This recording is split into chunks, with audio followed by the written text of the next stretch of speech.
Hello bachcho, let's see this question. It said that two very long straight parallel wires carry steady current I and minus I respectively. The distance between the wire is small d. At a certain instant of time, a point charge q is at a point equidistant from the two wires in the plane of the wires. Its instantaneous velocity v is perpendicular to the plane.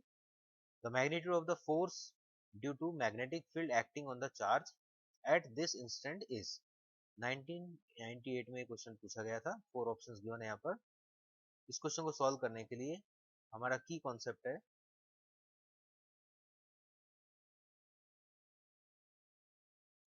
Formula of the magnetic force on a moving charge, जो होता है Q into velocity vector cross magnetic field vector.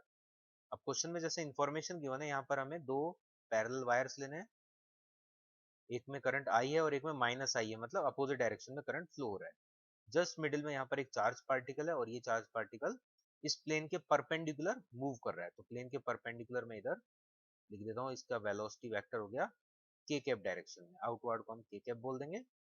ये x axis हो गया, ये Y हो गया और आउटवर्ड हो गया जेड एक्सिस। तो के कैप डायरेक्शन में चार्ज पार्टिकल मूव कर रहा है।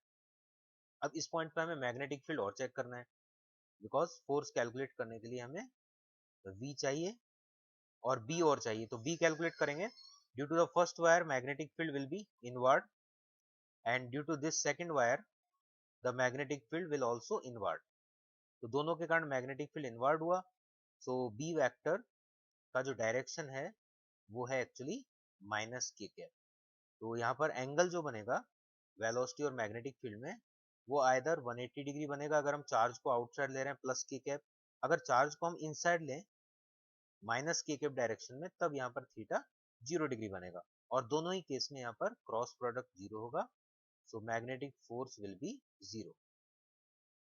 Here option D will be correct. Hope you understand it well.